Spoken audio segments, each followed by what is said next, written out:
Élève-le parce qu'il est saint. Ouvre ton cœur.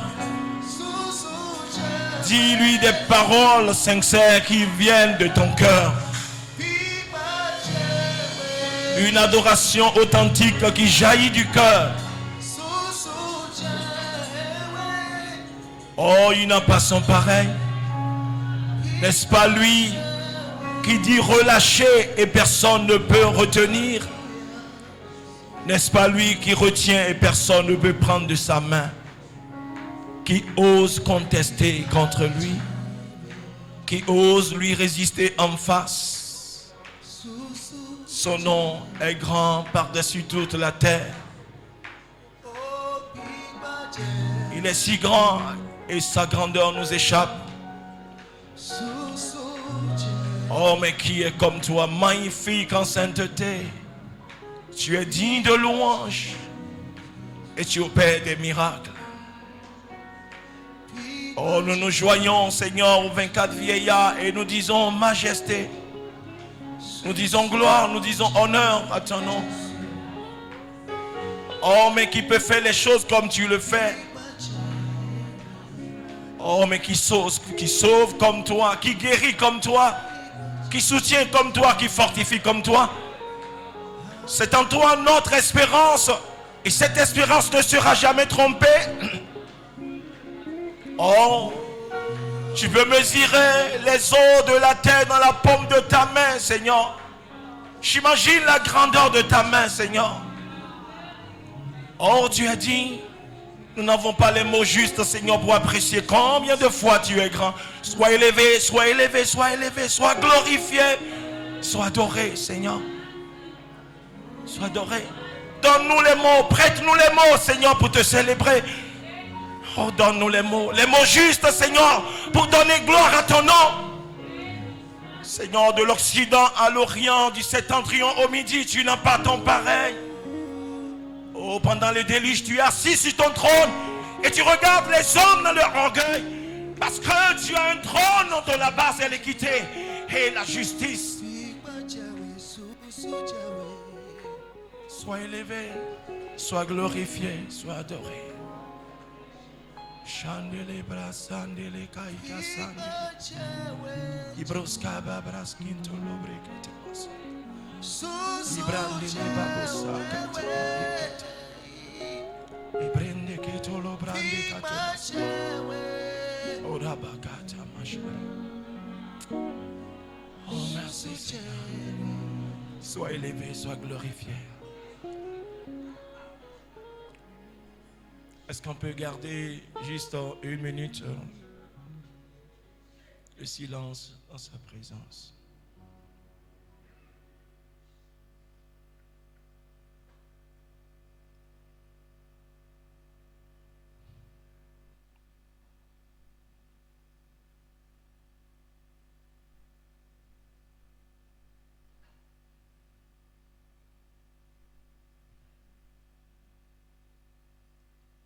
Est-ce qu'on peut l'acclamer maintenant?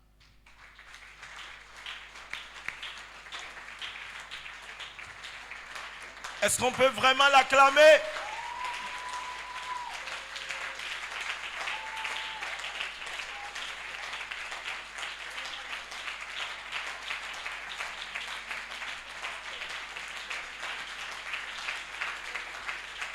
Je constate que tu as acclamé tout à l'heure Monsieur Kouponou, là, le frère Kouponou, tu l'as acclamé plus que tu es en train d'acclamer Jésus maintenant.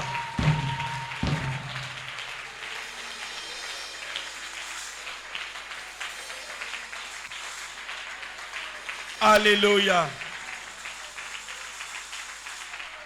Gloire à Jésus. Gloire à Jésus. Asseyez-vous dans sa présence.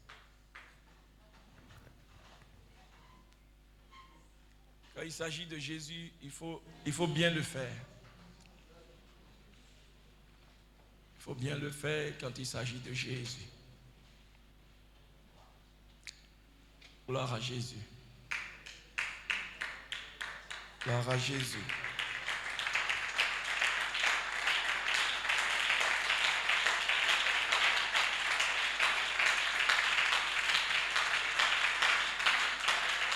Que son nom soit loué. Que Dieu vous bénisse. Nous bénissons le Seigneur pour ce moment qu'il nous a donné de nous asseoir à ses pieds, Père, pour nous nourrir de sa parole. J'espère seulement que cette parole qui est tellement riche, puissante, puisse nous rendre ministère, afin que nous ne partions pas d'ici tel que nous sommes arrivés. Gloire à Jésus. Alléluia. Parce que toutes choses passeront, mais la parole ne passera jamais. Et je dis merci à Dieu pour l'honneur qui m'a été fait. Et merci également à Papa que Dieu a placé sur cette œuvre et qui fait un travail qui n'est pas facile et qui conduit les choses. Que Dieu le fortifie, que Dieu le soutienne. Et je m'en vais vous demander d'acclamer Jésus pour sa vie.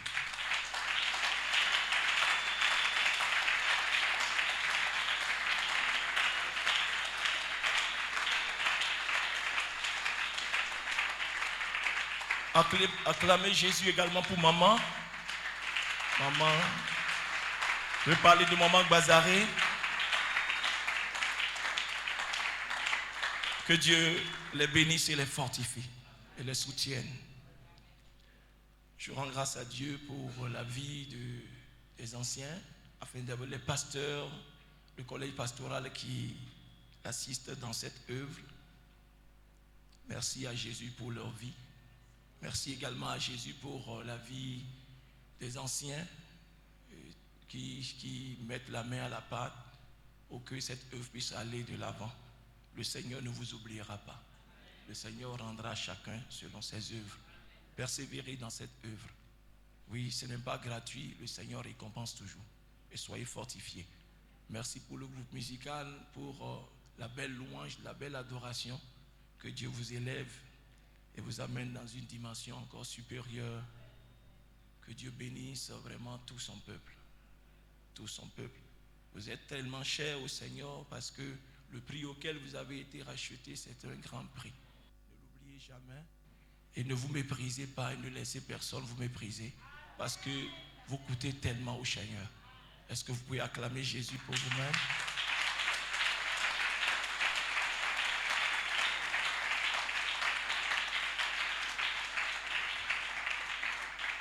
Et je bénis le Seigneur également pour la vie de mon épouse qui m'a accompagné ce matin. Un soutien sans faille.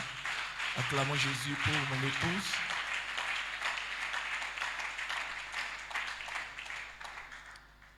Dieu vous bénisse. Ce matin, le Seigneur m'a mis à cœur de vous entretenir sur un thème. D'abord, le thème, c'est de l'intituler, je l'ai emprunté d'un papa dans la foi, Nyongisho. C'est lui qui a évoqué cela, quoi. Et puis, j'ai saisi pour en faire le thème de mon message. Alléluia. Et ce thème, c'est justifié, mais non sanctifié. Alléluia. Justifié, mais non sanctifié. Que Dieu nous bénisse. Merci, Père. Merci de disposer nos cœurs pour recevoir ta parole. Merci de nous fortifier.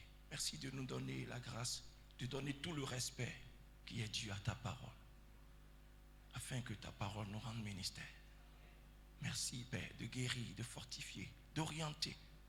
Merci de nous corriger. Merci de nous orienter et de nous faire du bien. Merci, Papa, au nom de Jésus. Nous savons que l'ennemi n'a aucun avantage ici, que ses œuvres sont vouées à l'échec. L'opposition est brisée, l'adversité est renversée et l'atmosphère remplie du sang de Jésus-Christ, le sang par lequel nous les avons vaincus. Béni sois-tu, Père, au nom de Jésus. Amen. Justifié mais non sanctifié. Vous savez, le nombre de chrétiens, ça croît de jour en jour. Ça croît de jour en jour, c'est vrai, dans nos pays. Dans nos pays, parce que... Mais parce que ils ne sont pas vraiment sanctifiés, c'est-à-dire ils ne peuvent pas changer la société. Gloire à Jésus. Alléluia. Vous devenez chrétien réellement lorsque vous êtes justifié. Parce que la justification, c'est Dieu qui opère la justification. Nous n'avons rien fait pour être justifiés. La seule chose qu'il nous a demandé seulement pour être justifié, c'est quoi? C'est de croire en Jésus. Et lorsque l'évangile nous est parvenu, nous avons cru en Jésus de tout notre cœur, alors Dieu nous déclare justes. C'est comme ça qu'on est justifié. Mais cela ne s'arrête pas là. Il faut passer maintenant à la phase de la sanctification. Parce que ce sont les gens sanctifiés qui peuvent vraiment changer la société, qui peuvent impacter la société. Gloire à Jésus. Oui, nous recevons le salut par la foi. Et pourtant, bien-aimés, pour maintenir ce salut et pour le développer, bien-aimés, nous avons besoin de faire quelque chose. C'est d'observer la parole de Dieu. C'est d'observer la parole de Dieu. Gloire à Jésus. Parce que c'est dans notre esprit que nous sommes justifiés, nous sommes sauvés. Mais notre âme qui est le siège des émotions, de tous les désirs que nous avons accumulés, c'est-à-dire a besoin d'être lavé et pour être au même diapason que l'esprit. Et l'esprit de Dieu qui est venu habiter en nous lorsque nous avons reçu Christ, l'esprit se sert de la parole de Dieu pour laver notre âme. Gloire à Jésus. Et cela ne se fait pas sans notre volonté. C'est avec notre volonté que le Saint-Esprit fait ce travail merveilleux en nous. Et lorsque nous le laissons faire, et c'est comme ça que nous engageons dans le processus de la sanctification. Alléluia. Parce que si vous ne le laissez pas faire, alors vous demeurez toujours charnel. Et je vous ai dit que c'est les sanctifiés qui peuvent changer réellement notre société, qui peuvent impacter. Il y a tellement de justifiés, mais pas beaucoup de sanctifiés. Alléluia.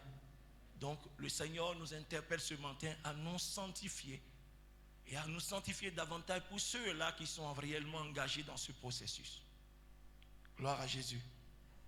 Oui, pour maintenir vraiment ce salut que nous avons reçu et développer, nous avons besoin d'observer la parole de Dieu. Je bénis le Seigneur pour la vie de notre frère qui a témoigné. Vous savez, son témoignage est basé sur quoi? La parole de Dieu. Gloire à Jésus. Gloire à Jésus. Jean 14, verset 21, la Bible dit, celui qui a mes commandements et qui les garde, c'est celui qui m'aime. Gloire à Jésus. C'est celui qui m'aime. Et celui qui m'aime sera aimé de mon Père. Je l'aimerai et je me ferai connaître à lui. Il dit celui qui a mes commandements, celui qui a mes paroles et qui les garde.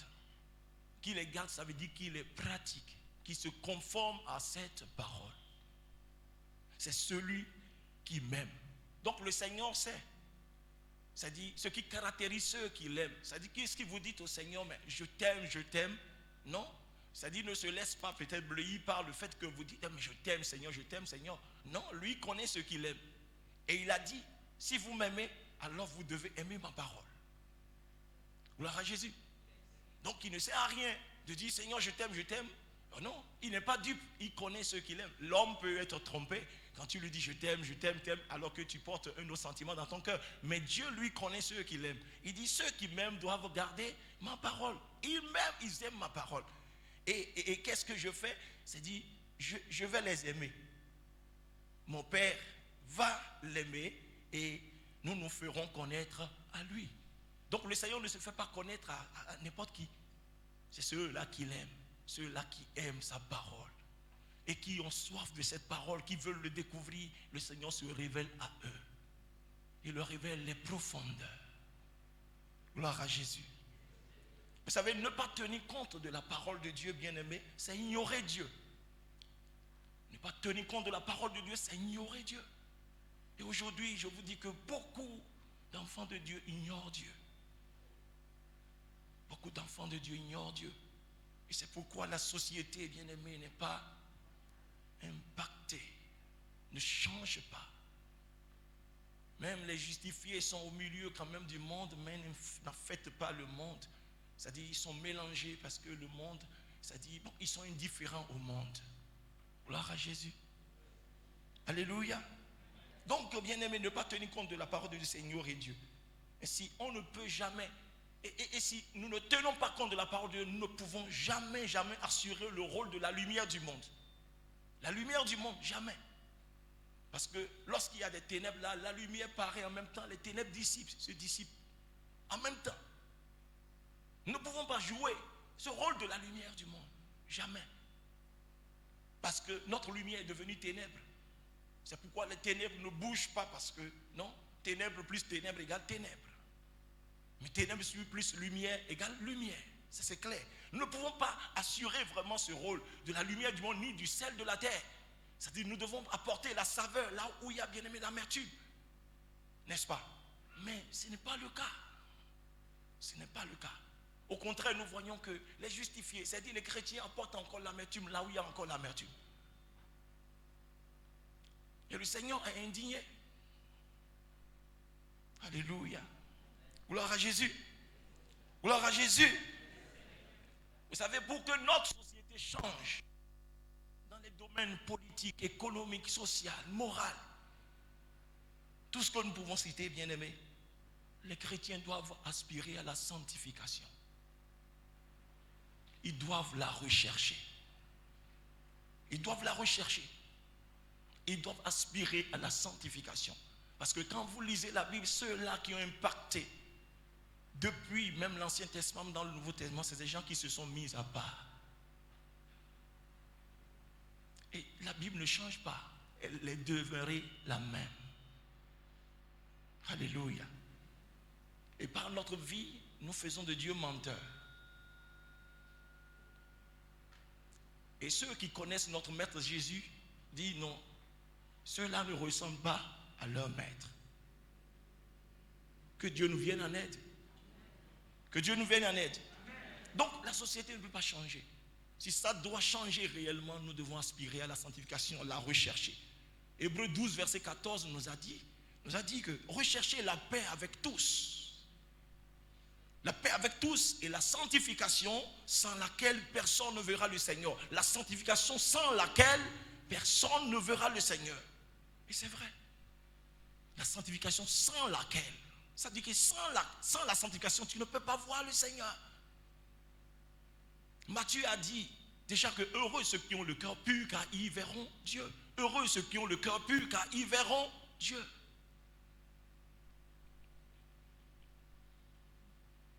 Et quand nous lisons 1 Thessaloniciens 4, verset 3, 1 Thessaloniciens 4, verset 3, la Bible a exprimé la volonté de Dieu. Il dit ce que Dieu veut, c'est quoi? C'est ce que Dieu veut, c'est votre sanctification. C'est que vous absteniez de l'impudicité. Ce que Dieu veut, c'est votre sanctification. Bien-aimé, c'est la volonté de Dieu et Dieu l'a bien exprimé. C'est sa volonté que nous nous sanctifions. Parce qu'il est saint et il veut que ceux qui lui appartiennent soient également saints. C'est ce qu'il a dit.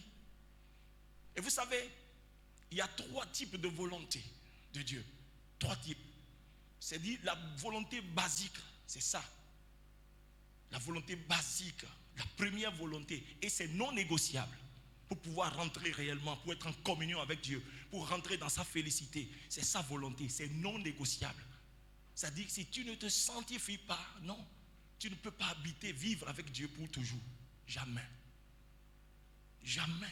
C'est la volonté basique, c'est la première volonté. C'est-à-dire le premier type de la volonté de Dieu. C'est non négociable. Et cela nous engage. Cela nous engage. La justification, non, c'est son travail. Parce que nous avons la foi. Mais la sanctification, c'est notre collaboration avec le Saint-Esprit. Et c'est un processus. C'est un processus. C'est comme l'autre engin, là, comment on l'appelle, fusée, qui monte. Vous voyez la taille avec laquelle ça monte. Mais dans l'espace, ça devient comme quoi? C'est devenu petit parce qu'il y a des choses qui se sont détachées. exactement, c'est ce qui se produit si nous laissons le Saint-Esprit faire son œuvre en nous. Parce que ce qui est de trop, il va commencer par enlever. Et ce qui nous manque pour ressembler à Christ, il commence par ajouter à notre vie. Gloire à Jésus. Il ajoute à notre vie. Donc c'est la volonté basique et c'est non négociable. C'est non négociable. Non, le Seigneur, non, non, non. Tu ne peux pas négocier avec lui avec ça. Non, tu dois te sanctifier. Sinon, il n'y a pas de part avec lui pour toujours. Parce que le deuxième type de la volonté de Dieu, c'est cette volonté que Dieu permet à l'homme quand même d'influencer. Dieu lui permet d'influencer. C'est-à-dire que Dieu peut décider de faire quelque chose et l'homme, par un acte qu'il pose, par sa prière, il peut changer la décision de Dieu. Comme exemple, vous voyez, Dieu a dit à son prophète, va dire à Ézéchias, donne tes ordres à ta maison parce que tu vas mourir. J'ai décidé que tu meurs. Et la Bible dit que quand il a entendu ça d'Ésaïe, il s'est tourné et puis il a commencé par prier pour dire, Seigneur, souviens-toi, tu ne peux pas, tu ne peux pas. Et le Seigneur a écouté sa prière, c'est-à-dire avec ferveur, a renvoyé encore qui? Son prophète, pour lui dire, bon, va lui dire que j'ai écouté, mais je ne le ferai plus, je lui donnerai encore 15 années. Ça, c'est le deuxième type de volonté de Dieu, que l'homme, Dieu lui donne. Vous avez vu, et quand Moïse aussi, c'est-à-dire Dieu a voulu faire quoi? A voulu exterminer son peuple et dit, je vais faire de toi, Moïse, un autre peuple. C'est ça, Dieu a exprimé sa volonté tout de suite. Mais Moïse s'est mis à genoux pour dire, non, tu ne feras pas ça. Non, non, non, non. Jamais. Si tu fais ça, tu fais ça, tu fais ça, ce n'est pas bon. Les gens vont dire que tu es ceci, tu es cela. Il dit, alors Moïse, je ne le ferai plus. Ça, c'est le deuxième type de la volonté de Dieu, que l'homme peut influencer par son acte, par un acte posé. Gloire à Jésus. Et le troisième type de volonté de Dieu, c'est sa volonté souveraine. Ça là, cela dépend de lui et lui seul. Cela ne dépend que de lui et lui seul. C'est pourquoi il dit, j'ai aimé Jacob et j'ai haï Ésaü. Qu'est-ce que Ésaü a fait? Ésaü n'a rien fait. Pendant qu'ils étaient encore dans le sein de leur mère, il a dit, j'ai décidé de quoi? De haïr, c'est-à-dire de haïr Ésaü et d'aimer Jacob. Et si la volonté souveraine de Dieu avec quelqu'un, ne le combattez pas. Quoi que vous fassiez là, c'est dit qu'il va toujours aller de l'avant. Parce que Dieu a décidé ainsi. Il n'a pas demandé conseil à quelqu'un, il ne demandera pas conseil. Il a décidé qu'il en soit ainsi. La personne peut être exécrable n'importe comment. Si Dieu dit non, moi je veux l'élever, il va l'élever que tu le veuilles ou non. C'est sa volonté souveraine. Gloire à Jésus. Donc c'est les trois types de volonté. Mais la volonté basique, c'est de ça que je parle surtout. La sanctification, c'est non négociable. Ce n'est pas la sanctification, pas les sanctifier que la société peut prendre réellement. C'est-à-dire, peut refléter l'image réellement de Dieu. Que Dieu nous vienne en aide.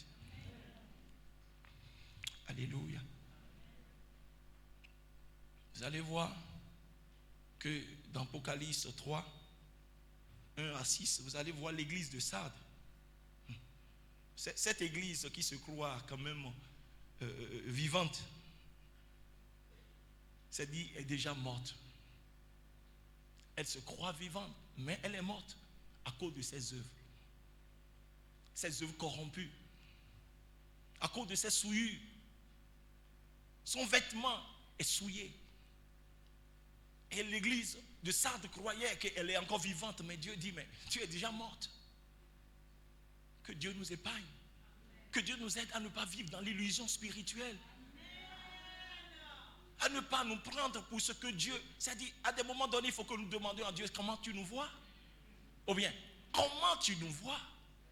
Ésaïe a commencé le ministère. Quand vous voyez 1 jusqu'à 6, il a commencé, il prophétisait déjà.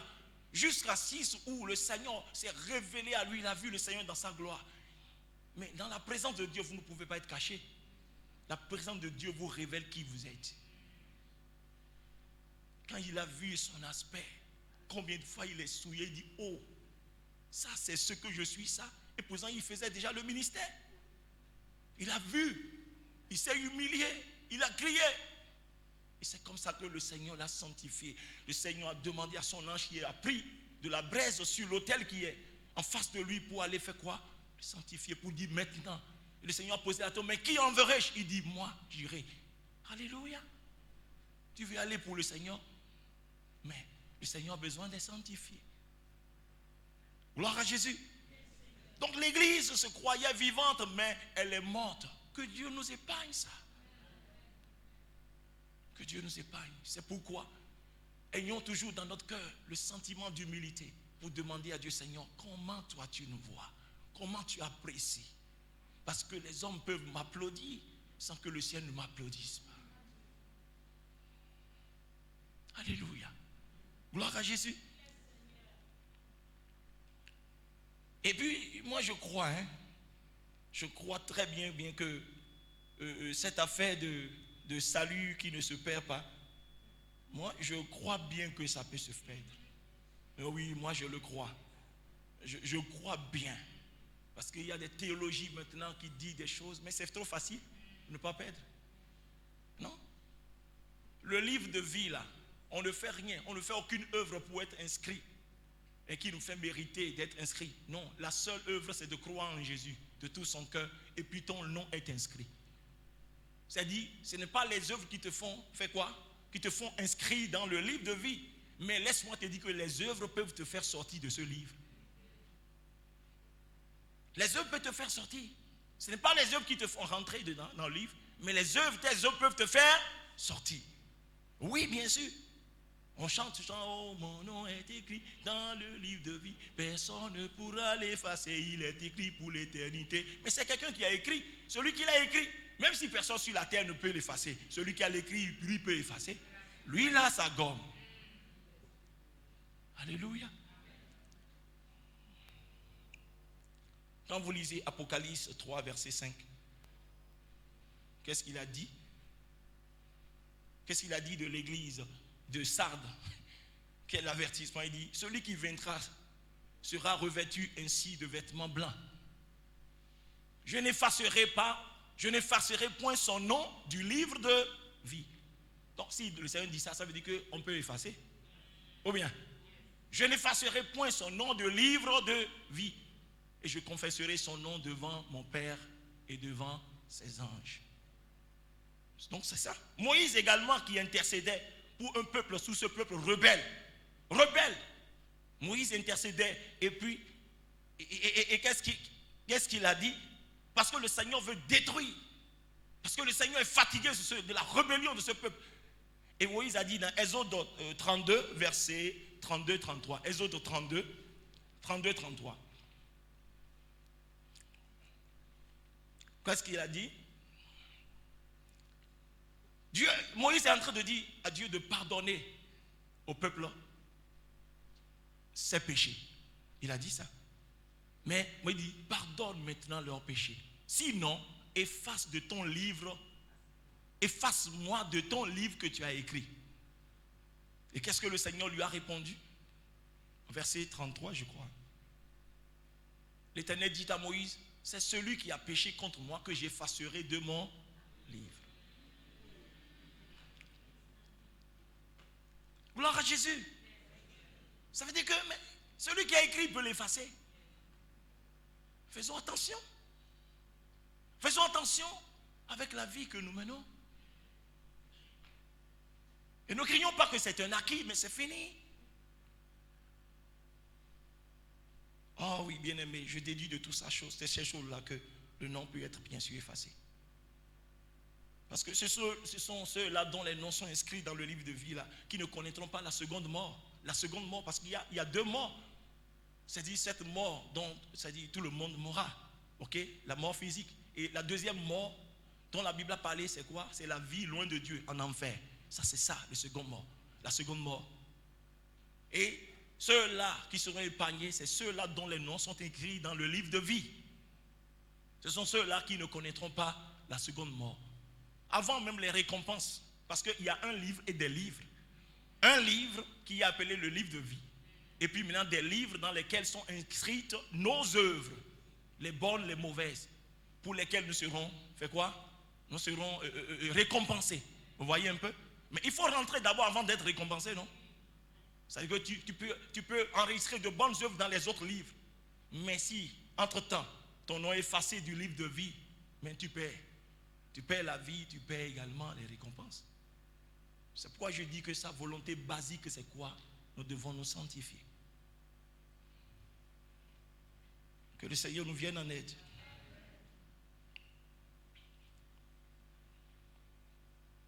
Vous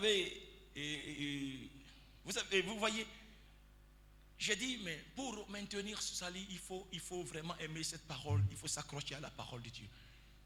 Dans l'Apocalypse, le Seigneur s'est adressé à 7 églises. Si vous lisez bien, 7 églises.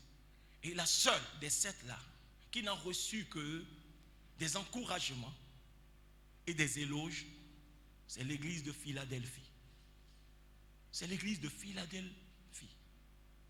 C'est la seule église qui a reçu des éloges et puis des encouragements. Mais quel est le secret de cette église? Le secret de cette église, lisons, allons dans la Bible, lisons Apocalypse 3, nous allons lire 7 à 13. Apocalypse 3, 7 à 13.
Gloire à Jésus. Quand vous appréciez, vous allez voir que le secret de cette église, bien aimé, c'est la fidélité et la persévérance dans la parole.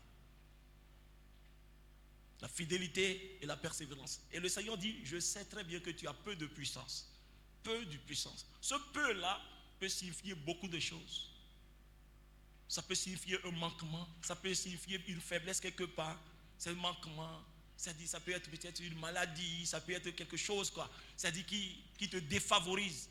Mais cela ne t'a pas empêché d'être accroché à la parole. Parce qu'aujourd'hui, on a beaucoup de raisons maintenant pour s'éloigner de la parole. On a beaucoup de raisons pour pécher. On a beaucoup de raisons pour vraiment... Et nous disons, Dieu va comprendre. Dieu va comprendre. Dieu lui-même va comprendre. Cette église a peu de puissance. Mais sa force réside quoi? Dans la parole. Cette église sait que oui, c'est-à-dire que Dieu a promis.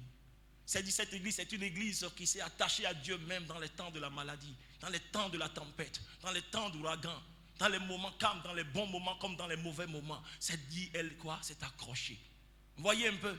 C'est-à-dire, croire en la parole, c'est quoi? C'est-à-dire que, et même si tu es malade, c'est-à-dire Dieu pour toi est toujours Jéhovah Rapha. Tu comprends? Dieu est toujours Jéhovah Rapha. C'est-à-dire que ce n'est pas les sentiments, ce que le corps sent, ce n'est pas ça qui leur dit ce que Dieu est, mais ce que Dieu est déjà inscrit. Cette parole, elle est vie et esprit. Même si tu es fauché, tu n'as rien dans la poche. Dieu qu'a-t-il dit? Il dit, je suis Jéhovah, j'irai. Il dit, mais c'est ce que je crois, c'est ce que je saisis, même si je n'ai pas. Mais il dit, c'est-à-dire, il porte bien son nom. Il porte son nom. Les circonstances ne changent pas le nom de Dieu. Ça ne change pas, bien aimé, son identité. Il est ce qu'il dit qu'il est. Et il fait ce qu'il dit qu'il fait. Il va faire ce qu'il a promis de faire. C'est ça l'attachement à la parole de Dieu. Donc cette église a peu de puissance, a des faiblesses, a des manquements. Mais le Seigneur l'observe et voit que malgré tout ça, elle est attachée à la parole. Elle est persévérante dans la parole. comme le frère a témoigné. Mais c'est Dieu qui a fait. Mais c'est Dieu qui a fait. Dieu ne déçoit pas ceux qui placent la confiance en lui. Jamais. S'il y a quelqu'un qui tient toujours promesse, c'est Dieu. Offense tout le monde, mais n'offense pas Dieu. Alléluia. C'est sa force. Ça réside dans la parole. Gloire à Jésus. Et il faut aimer la parole. Parce qu'aujourd'hui, on s'éloigne de la parole. On n'a pas le temps de la parole. On est nombreux, hein? On est nombreux le dimanche, mais les mardis, non. On n'a pas le temps. On n'a pas le temps. On n'a pas le temps. Mais est-ce que même si on va à la maison, on a le temps? Est-ce qu'on se discipline pour avoir du temps pour méditer la parole de Dieu? Alors que le Seigneur dit que celui qui m'aime doit être attaché à la parole. Je vais l'aimer et je me ferai connaître à lui. Le Seigneur, c'est un gisement. C'est dit, il est un gisement insondable et inépuisable. C'est lorsque vous vous approchez de lui que le Seigneur se révèle à vous petit à petit. Alléluia. Vous n'avez pas le temps. On peut passer du temps devant les footballs, les matchs de football, devant le cinéma, la télévision, on peut tout. Mais la parole de Dieu, on s'ennuie, on est fatigué, oui, tout ça là. Et laissez-moi vous dire que bientôt, très bientôt, il y aura une famine. Il y a une famine comme il y en a eu dans Osée, au temps de Osée, une famine parce que le monde est en train de rentrer dans une autre saison. Il y aura une famine. Pas la famine bien aimé de pain et d'eau, mais la famine de quoi? De la parole. Cette parole pour laquelle vous n'avez pas le temps que vous avez rejeté. Le temps viendra, vous allez chercher cette parole et vous ne la trouverez pas. Vous voulez l'écouter, mais non, comme Saül a rejeté tellement la parole de Dieu. Et au moment réellement où il cherchait cette parole, mais Dieu s'est tu. Et quand Dieu s'est tu, il est retourné vers ce qu'il avait vomi.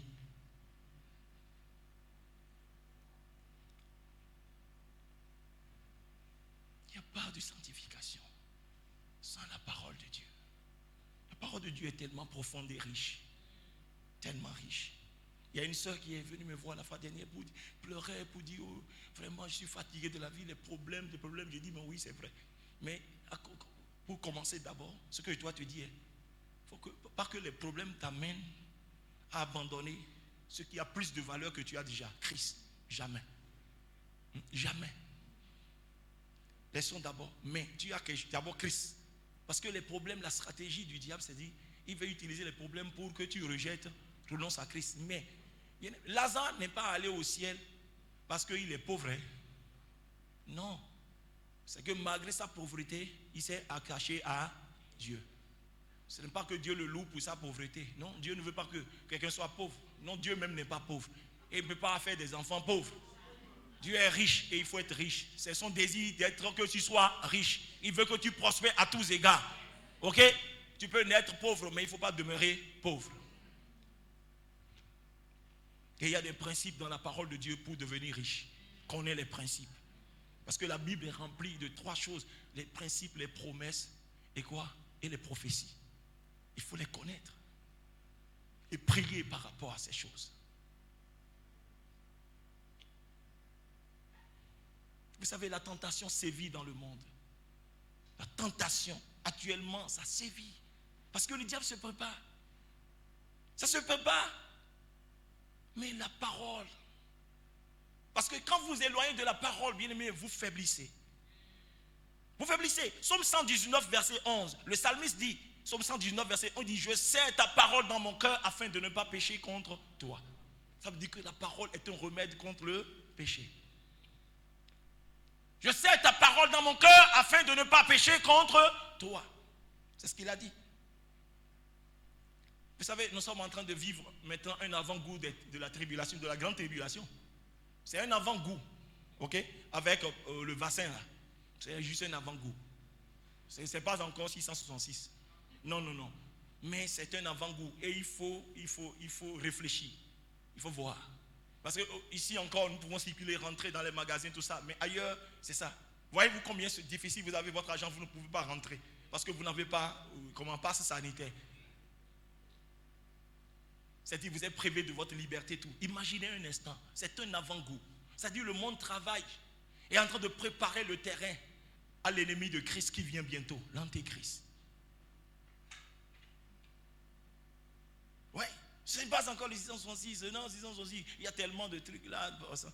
Bon, tellement de choses. Mais c'est un avant-goût pour qu'on voit. Mais est-ce que les chrétiens même sont c'est-à-dire, non, ça c'est les chrétiens dorment. Ils sont en train de dormir. Que Dieu nous réveille. Nous devons réfléchir et prendre au sérieux notre vie chrétienne. Et c'est la chose que Dieu nous demande aujourd'hui, c'est d'être partenaire avec lui dans la moisson. Parce que le meilleur cadeau que vous puissiez offrir à Dieu, c'est moissonner maintenant le champ. Parce que c'est mûr. Mais le diable nous donne du travail. On est toujours en train de courir pour nos choses. Courir. Mais le cœur de Dieu bat maintenant pour le salut des âmes. Tout ce que vous pouvez mettre, c'est-à-dire vous pouvez mobiliser pour que les âmes soient sauvées. Dieu est d'accord avec vous. Parce que c'est pourquoi nous courons. Vous savez, il a dit ce monde-là va passer. Ce monde, tout ce que vous voyez, la gloire, tout ça, ce que nous bâtissons, c'est bon. Pendant que nous vivons, nous avons ça. Mais ne perdons pas de vue l'essentiel. Tout sera embrasé par le feu. Tout sera embrasé par le feu. Quand je passe devant les banques et je vois les militaires avec leur truc là, je dis, mais ils ne sont pas en train de protéger les hommes, mais ils sont en train de protéger l'argent. Ou bien, c'est l'argent qui protège. Ce n'est pas les hommes qui sont dedans. Et c'est comme ça. Le monde donne plus de valeur à l'argent qu'à l'homme. Mais l'argent va courir les rues après. L'or sera en train de traîner. Parce que personne ne voudra le prendre même. Parce que les gens vont se cacher sous les montagnes. Couvrez-nous, parce que le feu là c'est trop. Même le riche et le pauvre là, c'est dit, même quand vous rentrez dans les avions maintenant, il y a classe économique, classe sociale. Et on dit, ah non. Et puis, celui qui est en classe économique, ou bien classe affaires, rien à faire, ça dit, il est fier. Oh, c'est bon. Alors que Dieu vous accorde la grâce d'aller là. Alléluia. Alléluia. Non, Dieu n'est pas comme ça. Mais ce qui va arriver est que quand les temps vont arriver là, c'est ce qui s'est passé dans Titanic, non? Titanic, vous voyez, non? Quand le bateau a démarré là, oui, les pauvres sont quelque part, et puis les riches sont, et puis oui, avec le violon, le chant, tout et tout. Mais quand ça a chambardé, en même temps, les riches sont passés de l'autre côté. Donc, on n'arrête plus quelqu'un pour dire, montre-moi, tu es riche ou bien tu es pauvre. Tout le monde cherche maintenant quoi? Le secours. Que Dieu nous aide. Que Dieu nous aide. Le monde, bien-aimé, prend une autre tournure. Je vous assure. Et nous devons réfléchir pour prendre au sérieux notre vie. Nous avons un appel, nous tous. C'est être des disciples. C'est notre appel à tous. Le Seigneur appelle tout le monde à être disciple. C'est ça, disciple. Suiveur de Jésus, c'est ça. Disciple.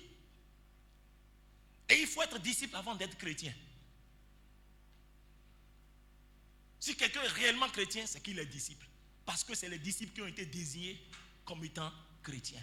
Ils sont d'abord disciples, ils suivaient Jésus, ils ressemblaient à Jésus. Vous voyez, non? Ils parlaient comme Jésus, ils se comportaient comme Jésus. Et le monde a vu pour dire que ces gens-là ressemblent à Jésus. Nous les appellerons désormais chrétiens. Tu n'es pas chrétien si tu n'es pas d'abord disciple. C'est notre appel à tous. Nous devons être des disciples. Et nous avons maintenant une mission. Faire des disciples. C'est la mission de tous. Ce n'est pas seulement des pasteurs, ce n'est pas seulement des apôtres, ce n'est pas seulement des docteurs. De tout chrétien est appelé à faire des disciples. C'est notre mission. Et c'est à ça que nous devons nous atteler ces derniers temps. Jésus revient bientôt. Alléluia. Vous voyez, les fondements sont renversés et se renverseront davantage. Ne croyez pas, 31 décembre va sonner maintenant, on va commencer par se souhaiter, oh, année de gloire, année de victoire, année de ceci, année de cela. Bon, oui, tu auras beaucoup d'argent. Bien-aimé, les temps sont difficiles et seront encore plus difficiles demain. Les fondements sont renversés et se renverseront davantage. Vous comprenez? Mais, c'est en son temps, David avait posé la question. Quand il voyait un temps, il vivait dans un temps calamiteux, il avait posé la question. Oui, dans Psaume 11, verset 3, il dit, quand les fondements sont renversés, qu'est-ce que le chrétien va faire? Qu'est-ce que le chrétien va faire? C'était une question qui était restée posée. Mais plus tard, Habakkuk a répondu à cette question. Toujours dans un temps aussi calamiteux. Dans Habakkuk 2, verset 4, Habakkuk a dit, mais le juste vivra par sa foi. Vivra par sa foi. C'est-à-dire que dans ce tohu-bohu là, dans cet environnement calamiteux, c'est-à-dire qu'est-ce que le chrétien doit faire? Il va vivre par sa foi. C'est-à-dire qu'il est possible de vivre, même au milieu de ces choses-là. Mais qu'est-ce qui lui permettra de vivre? C'est sa foi. Et puis, Paul va nous révéler la source de la foi. Dans Romains 10, verset 17, Paul a dit, ainsi la foi vient de ce qu'on entend, et ce qu'on entend vient de la parole de Christ. C'est-à-dire que tout revient à la parole. Lorsqu'il ne comprenait pas, c'est-à-dire qu'à l'école, ça ne va pas, et bien, c'est le résultat, il était comme ça. Mais qu'est-ce qu'il a fait? Il a découvert une parole. Et cette parole a produit en lui quoi? La foi. La foi l'a induit dans quoi? Dans l'action. Quand les fondements sont renversés, le juste, le chrétien va vivre par sa foi. Et la foi, on la trouve où? On la trouve dans la parole de Dieu. Nous sommes tout le temps en train de nous plaindre. Oh, je n'ai pas mangé aujourd'hui, je n'ai pas ceci, je n'ai pas fait ceci. Les plaintes ne changent pas Dieu. Les plaintes n'influencent pas Dieu, n'impactent pas Dieu. Non, bien-aimé, ce qui attire les regards du Seigneur, c'est la foi. Votre prière n'influence pas Dieu, mais c'est la foi derrière votre prière. Votre louange n'impressionne pas Dieu, c'est la foi derrière votre quoi? Votre même offrande là n'impressionne pas Dieu, mais c'est la foi derrière votre offrande qui l'impressionne. C'est la foi. Et la foi, c'est dans la parole. Retournons à la parole. Retournons à la parole de Dieu. Vivons par cette parole. Parce qu'elle ne ment pas. Elle a été combattue des siècles, mais elle est demeurée. Je ne sais pas si c'est Faraday, ou bien si c'est pas Faraday, ou bien Galilée. C'est-à-dire, il y a un incrédule entre les deux qui a dit, oh non, c'est laisser les chrétiens, je leur donne 100 un siècle maintenant. C'est-à-dire, cette parole, non, c'est fini. C'est fini, ça va passer. Mais un siècle après, lui-même il est déjà mort. Mais la maison où il a habité, cette maison est devenue une maison de publication de la parole de Dieu. C'est Voltaire. On ne défie pas Dieu. Tu ne peux pas défier Dieu. La parole, c'est pourquoi il dit que non, elle ne passera jamais. Jamais. Et vous voyez, malgré les temps fâcheux aujourd'hui et calamiteux que le monde traverse, beaucoup aspirent ardemment au mariage. Ah, je veux me marier et avoir des enfants. Je vais faire des enfants, il faut que je me marie, je vais avoir des enfants. Oui, c'est ton droit. C'est vraiment ton droit. Et que le Seigneur t'accorde cela. Que le Seigneur t'accorde cela. Mais comment éduquons-nous nos enfants? Comment éduquons-nous nos enfants? Comment préparons-nous nos enfants aujourd'hui pour un monde qui sera plus difficile demain plus qu'aujourd'hui? Comment? C'est la question, c'est une grande question. Comment nous sommes en train d'éduquer de nos enfants?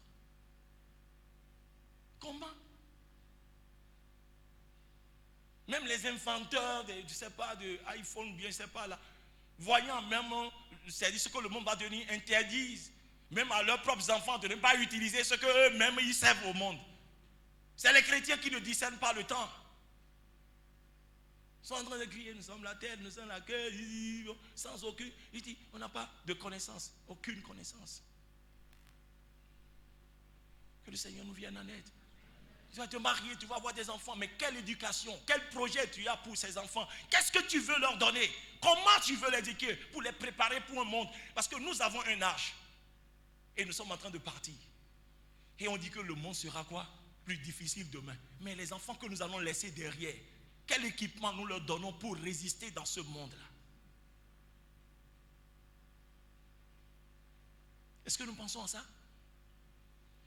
Nous investissons, bien aimés, dans leur étude académique. Oui. Si le Seigneur nous accorde la grâce, nous pouvons les envoyer dans une université, à telle chose, peut-être en Europe, en Amérique, à tout ça. Tout ça, c'est bon. C'est la grâce de Dieu que Dieu accorde à ceux-là qui n'en ont pas, de le faire au nom de Jésus. Alléluia. Mais il faut réfléchir.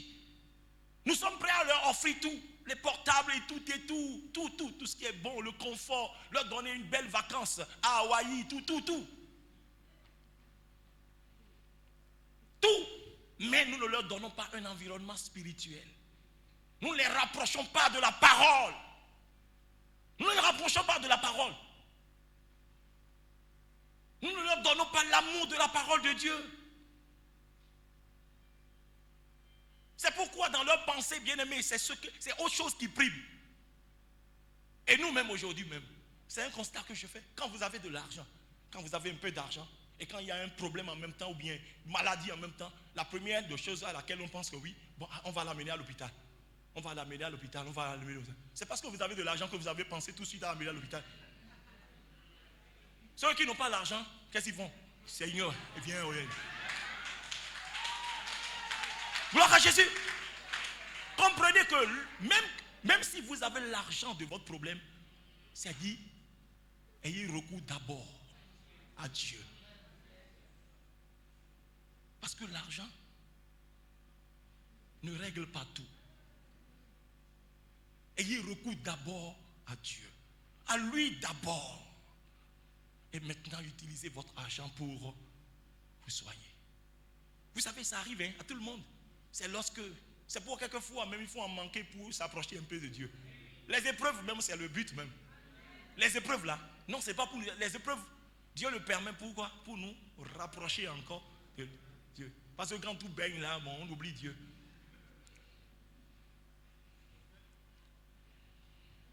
Et bien, tu ne peux pas croître également. Tu ne peux pas évoluer sans épreuve. Hein? Non. Oh, tu ne peux pas grandir sans épreuve. Les épreuves sont nécessaires. Alléluia. Et qu'est-ce que nous leur donnons? Quel environnement? Et c'est comme ça que dans nos maisons, nous-mêmes, c'est nous-mêmes peut-être à la rigueur, c'est nous qui sommes chrétiens. Et nous abritons des païens à la maison. Nous leur donnons tout sans la parole de Dieu. Nous ne partageons pas la parole de Dieu avec eux. Nous n'avons pas l'hôtel de prière, rien. Nous abritons des païens à la maison. Ils viennent à l'église. Combien de parents, laissez-moi vous dire, laissez-moi nous demander combien de parents qui ont des enfants à l'école le dimanche, quand on rentre à la maison, on demande à ces enfants, qu'est-ce que vous avez appris aujourd'hui à l'école le dimanche? Parce que pour nous, c'est quoi? C'est là-bas on garde les enfants, c'est les babysitters qui sont là-bas. Vous ne savez même pas ce qu'on leur donne, ce qu'on leur enseigne là-bas. On n'a pas le temps pour ça. Combien de personnes? Il faut que réellement, il faut que nous réfléchissions. Il faut que nous bâtissions nos enfants pour un avenir. Parce que les temps deviendront de plus en plus difficiles. Et comment ils vont résister? C'est ce que je dis. Mais quand ils sont bâtis dans la foi, ils sont bâtis dans la parole, même quand les calamités vont arriver, où qu'ils soient, ils diront non. Non. 2 mineurs, des enfants d'un pasteur, sont dans une école catholique.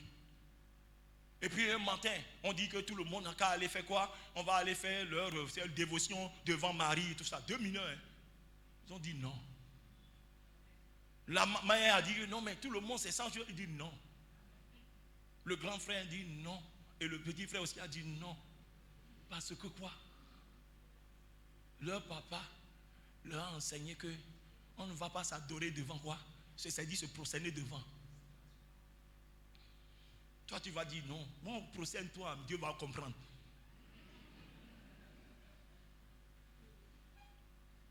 Quel avenir nous donnons? Quel avenir? Quelle génération nous préparons pour le monde qui se prépare? Le monde se prépare pour recevoir l'Antéchrist. Comment vont-ils résister? Comment les persécutions, quand les persécutions, les tribulations vont arriver comme ça, l'opposition? Aujourd'hui, le recrutement, parce que même le monde recrute. Ils sont en train de recruter dans les 7. On te présente. Oui, 5 minutes. D'accord, il n'y a pas de problème. Le monde recrute. Ou bien. Mais c'est tentant. Ce qu'on te présente, ce qu'on te miroite, c'est quoi? C'est beaucoup. Mais c'est ceux-là qui font quoi? Qui ont une certaine base et racine qui vont résister. Ou bien, quand vous lisez Daniel 11, verset 32, qu'est-ce que Daniel a dit? Il dit, il séduira par des flatteries les traites de l'alliance. Parce que des gens, au milieu des problèmes, vont trahir l'alliance. Mais il dit, mais ceux du peuple qui connaîtront leur Dieu agiront avec fermeté. Qui connaîtront leur Dieu. Mais qui sont ceux-là qui connaissent Dieu? Ceux à qui Dieu s'est révélé. Et à qui Dieu s'est révélé, le premier passage qu'on a lu dans Jean, à qui il se révèle? Ceux-là qui aiment sa parole.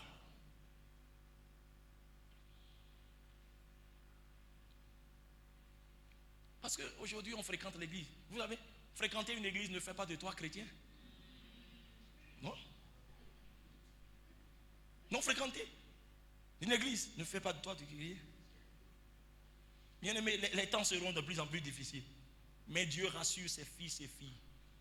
Dieu rassure. Parce qu'il n'y a pas de quoi avoir peur. Dieu rassure ses fils. Je dis bien ses fils et ses filles. C'est-à-dire ceux-là qui ne se conduisent pas par leur propre désir. Vous comprenez?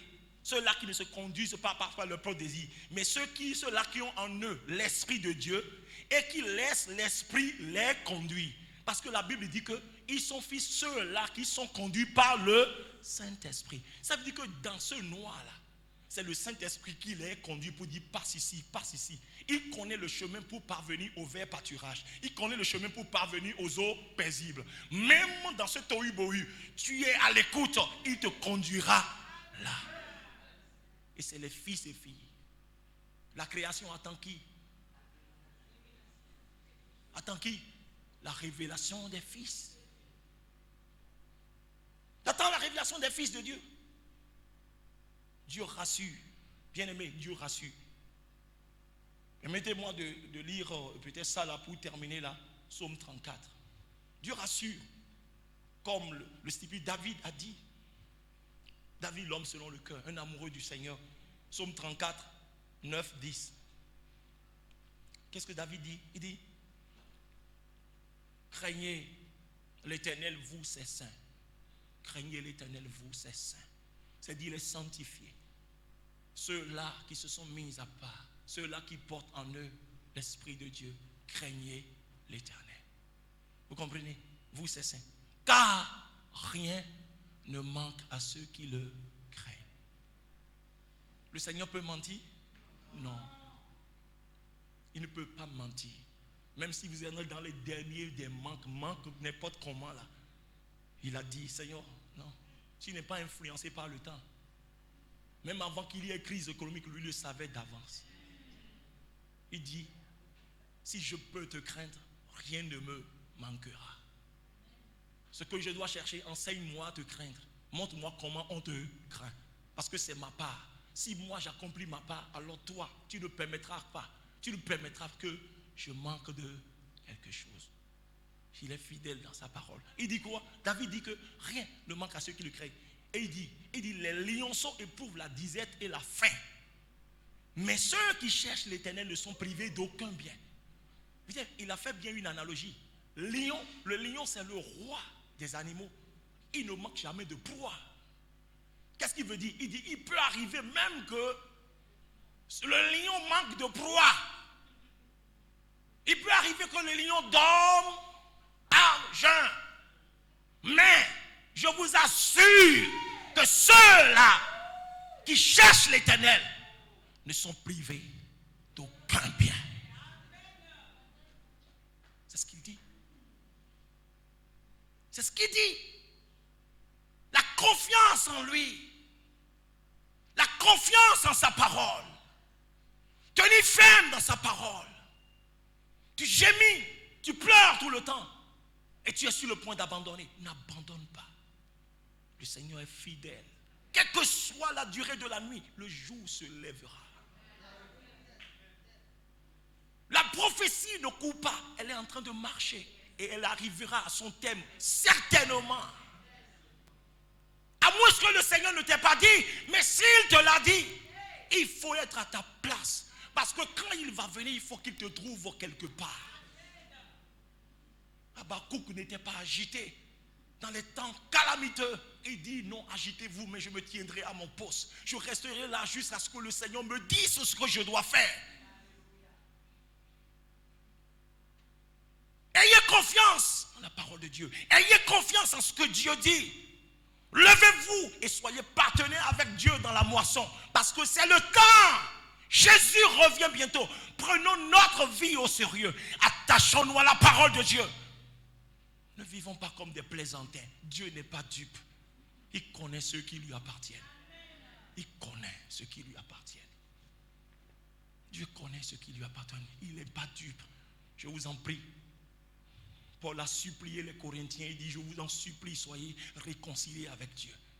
Je vous en supplie. Soyez réconciliés avec Dieu. Et ayez cette assurance que Dieu ne vous trompera pas. Il ne vous décevra pas. Il ne vous trahira pas. Sanctifiez-vous et sanctifiez-vous encore. Mais si quelqu'un pense qu'il peut vivre n'importe comment, il a parlé dans l'Apocalypse. Il dit, non, je vous encourage à vous souiller davantage, à mentir. Faites tout ce que vous voulez. Non, je vous encourage, faites. Que celui qui se sanctifie quand même se sanctifie encore. Mais je reviens bientôt. Mais si tu aimes voler, vole. Mentir, non, mens. Commets ta fornication en week-end et viens encore adorer le Seigneur ici. Tu vois, non? Viens respirer à la face du Seigneur l'odeur d'alcool. Tout. Fais tout. Il faut te plaire dans les boîtes de nuit. Là où les regards du pasteur ne sont pas. Oui, c'est ça. Tu fais. Tu t'éclisses, personne ne voit. Mais tu as fermé toutes les fenêtres. Tes chambres de passage. Mais tu n'as pas fermé la fenêtre au ciel. Tu ne peux pas. Dieu nous voit. Dieu nous voit. Prenons-nous au sérieux. Je vous parle au sérieux. Je parle au sérieux. Mon message serait inutile si cela ne pénètre pas votre cœur et qu'il ne vous engage pas au changement. Vous voyez? Je préfère que vous acclamiez la parole de Dieu. Pas moi. Parce que je ne suis pas exclu. Je suis dedans. Nous sommes tous dedans. Prenons-nous au sérieux. Jésus revient bientôt. Nous allons baisser la tête. Chante ce chant et puis vous priez. Et puis vous vous fortifiez dans le Seigneur. J'ai l'assurance de mon salut. Car la prison, son sang m'a lavé. Laisse ça. Le Seigneur ne te condamne pas. Crois, il t'aime, le Seigneur t'aime. Il veut être avec toi. Il veut que tu sois participant vraiment de sa gloire. Donc, ne te culpabilise pas. Le Saint-Esprit t'aime. Reviens seulement à lui. Il veut marcher avec toi. Il t'aime beaucoup. Jésus a payé très fort pour toi. Ne te méprise pas. Même si tu te trouves dans ces choses-là. Ne laisse pas le diable venir te culpabiliser. Non, le Seigneur t'aime. Il continue de t'aimer. C'est pourquoi il te parle. L'amour châtie. Il te châtie parce qu'il t'aime. Reviens à lui, abandonne tes mauvaises voies et prépare-toi. Rentre dans la moisson. Fortifie-toi. Fortifie-toi par ce chant. Il faut avoir l'assurance de ton salut. Le Seigneur ne t'abandonnera pas.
Nous allons prier pour l'orateur, pour le pasteur Wilfred devant nous. Que le Seigneur le oigne davantage. Qu'il pourvoie à ses besoins. Qu'il le préserve du mal, lui et sa famille, qu'il soit protégé par le Saint-Esprit. Qu'il aille toujours en profondeur de la parole pour nous révéler la parole. Merci Seigneur de bénir ton serviteur, de le protéger.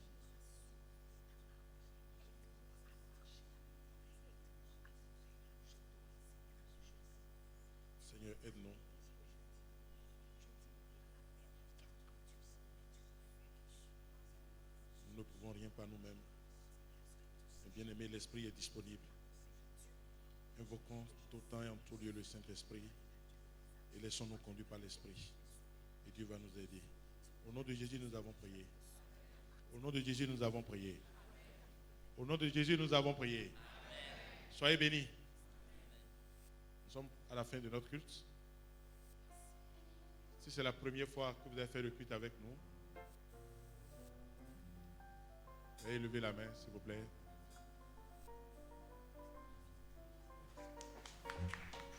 Vous pouvez vous lever. Voilà. Venez avec vos affaires. Venez devant.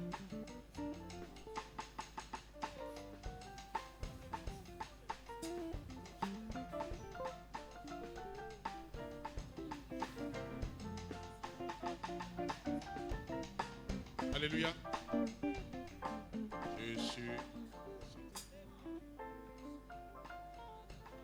Je suis content de te voir aujourd'hui. Je suis content de te voir